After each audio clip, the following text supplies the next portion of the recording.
My name is Daniel Rotner, and I've sent my petition to the City of Nashville and Davidson County for post-conviction relief on a conviction for possession with intent to sell marijuana, and I sent it on April 24th, 2017 by certified mail. Here's the receipt, and I got it notarized, and I also wrote a brief to go with it. And in Tennessee you're supposed to file the brief separate. Here is the petition.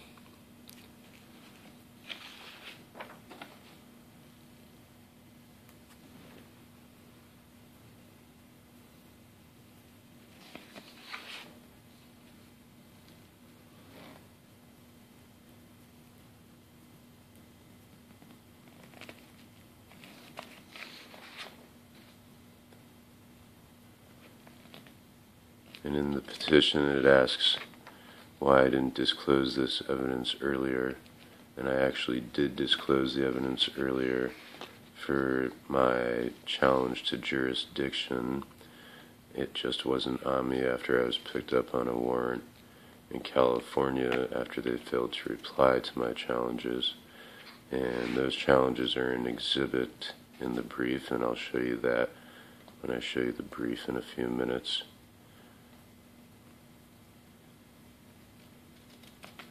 There was also a letter from the public defender showing these motions were received.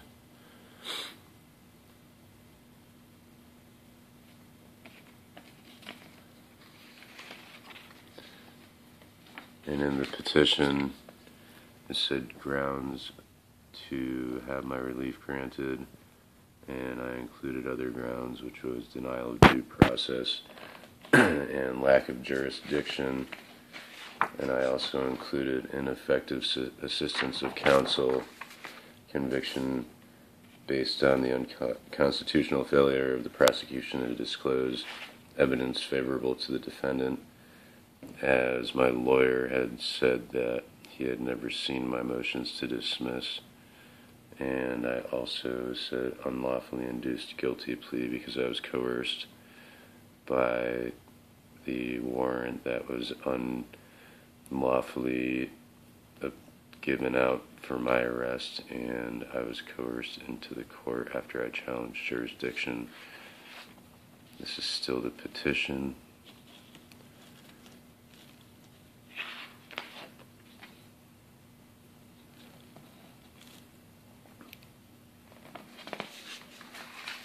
I also said it was based on unlawful arrest, which gave illegal evidence, and newly discovered evidence, which were my exhibits, which include my challenge to jurisdiction. In the first place, I filed 4 of them with the clerk of the criminal court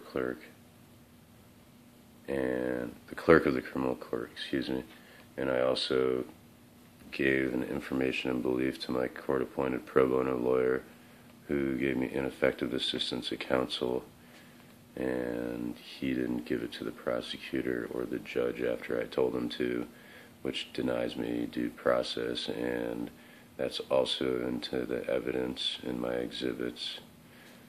And here's the notarized signed copy. I sent the original with the original petition. There's the seal. Here's the specifics on the grounds for post-conviction relief.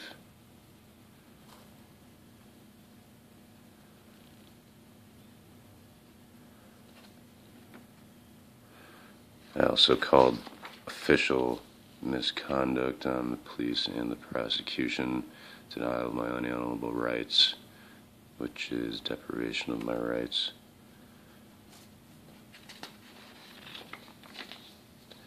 And that's the whole petition. And that was sent April 24th, 2017 by certified mail, notarized on the 22nd. And now here's the brief, sent the same day.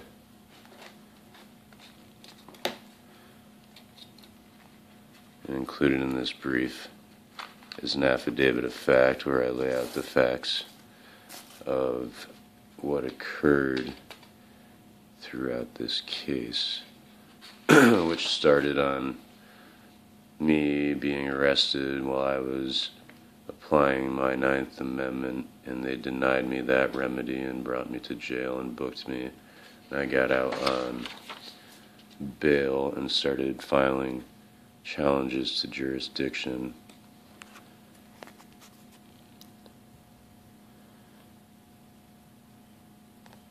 Let me just show you this affidavit of fact. I said, I am the sworn authority as I am the supreme authority over the government, and I have freedom of choice ever since the beginning of creation, and I'm a sovereign, and these can't be taken away. My rights can't be abridged, excuse me. And here is my statement of facts, including the fact that statutes that are against unalienable rights make these statutes illegal. They're unlawful, they're against the Constitution. I filed many motions to dismiss with prejudice, which I'll show you after I show you this affidavit of fact and the accompanying memorandum of the case, the law of the case, excuse me.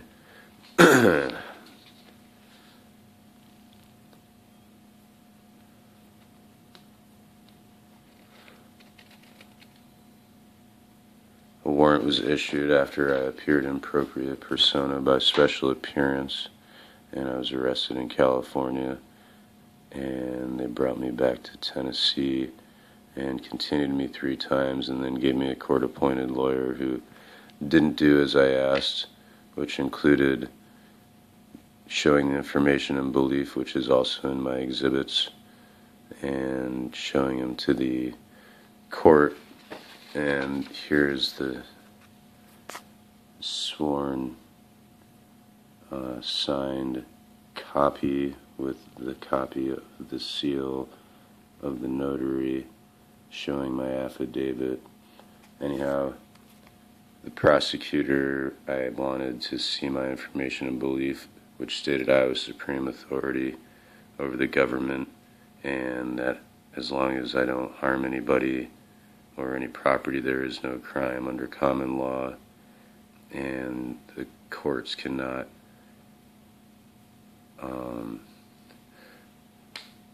deal in matters of conscience, which essentially is what is all the drug laws. They're matters of freedom of choice, freedom of contract with any other person, which we have, and right to privacy and right to be left alone. And in my memorandum of the law of the case, which is right here, I go into that as well as common law versus statutory law, and the fact that these statutes are bills of attainder, which induce us to not have the freedom of choice, the right to privacy, the right to be left alone, and the power to contract, as well as that they induce slavery, and they were never actually made an amendment, which makes them all against the supreme law of the land, the Constitution of the United States of America. And here's the memorandum.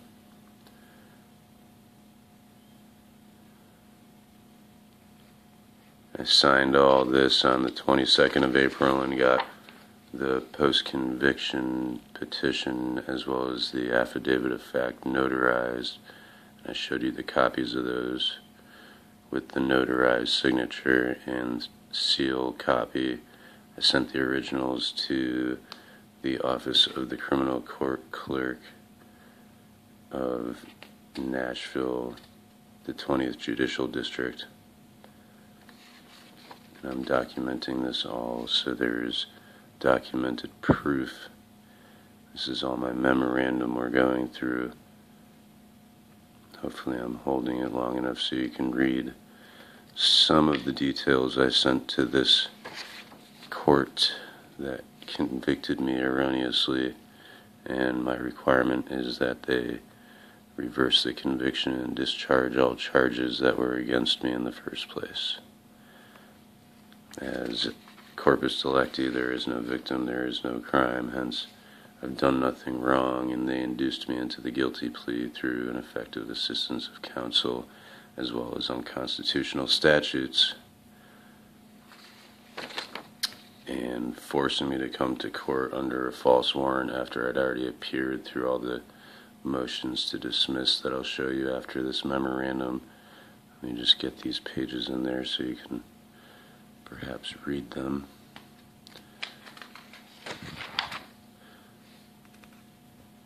I even tied into the fact that they're bills of pains and penalties, these statutes, as they classify one set of people separate from another set, saying scientists and doctors can be licensed to sell drugs, and all those that don't have a license get prosecuted to the full extent of the law, and this is against freedom of choice and the power to contract, as we all have the freedom of choice, which is an unalienable right, as well as the power to contract and the right to privacy, and creating a license for something that you can do freely in your own choice as long as you don't harm another individual or their property is warring with the Constitution, thus unconstitutional.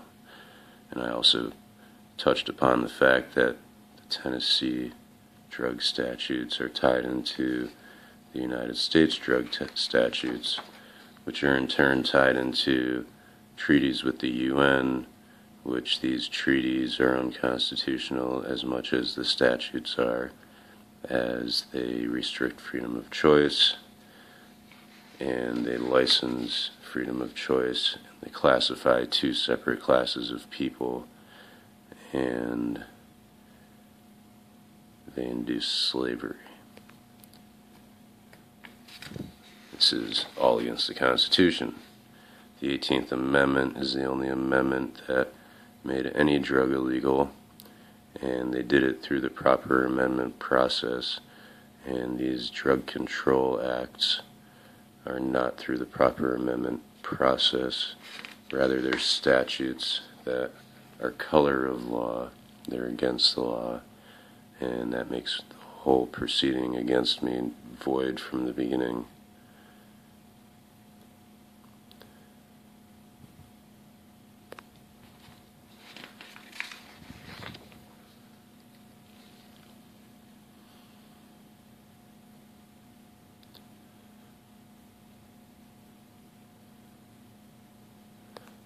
And the Constitution is to secure our rights and freedoms, and the public officials are sworn to uphold the Constitution. So anybody going against this is actually going against the Constitution, as are all the legislative statutes, which, though having color of law, are not actual law. They're just fictions, as are statutory courts. And there's my copy of my signed Memorandum of Law of the case. I sent all the originals on the 24th of April through certified mail. And that's the whole memorandum. Now I'm going to start showing you the jurisdictional challenge from the beginning, and this is Exhibit A1.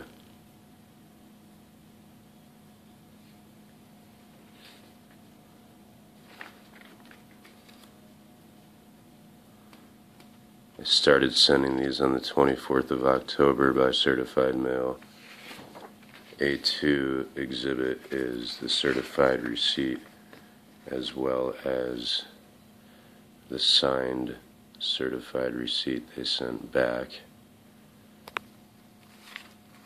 Exhibit A3 is an email to Howard Gentry, in the clerk. He's the head clerk of the criminal court of the 20th Judicial District of Davidson County. And I sent this on Friday, October 28th, 2016. I was fixing my original motion to dismiss as I had put the wrong address. Here's the correct address. I sent this by email to Mr. Gentry, and they never responded to any of my motions, thus abridging the proceeding and denying due process again.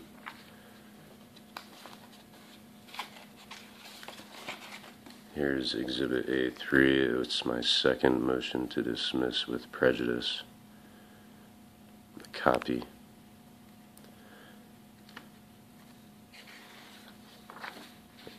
Excuse me, this is A4, not A3. A3 was the email. In these motions, I told the city of Nashville and the state of Tennessee I never had entered into contract, and I never committed a common law crime. And by the second one, they hadn't responded, which is a denial of due process and an abuse of judicial discretion. And this is A4. Exhibit A5 is once again the certified receipt and the signed copy they sent back.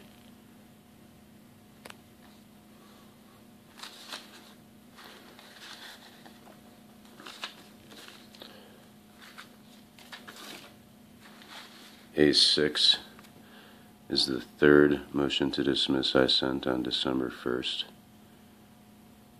And all of these challenge subject matter as well as personal jurisdiction through no contract, and under common law there is no victim, there is no crime.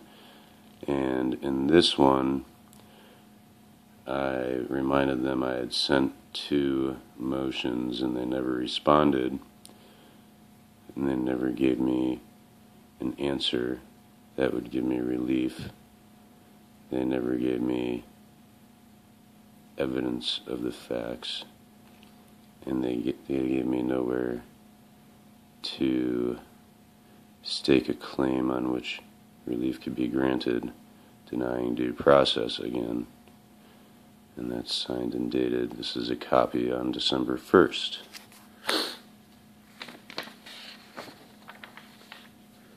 Here are the certified receipt and the signed receipt from that one. It's Exhibit A7 in my brief. Exhibit A8, I wrote in Mendocino County Jail. And it's another motion to dismiss with prejudice. And the inclusion on this is now they've entered a warrant and arrested me instead of responding, which further denies due process and lacks following procedure.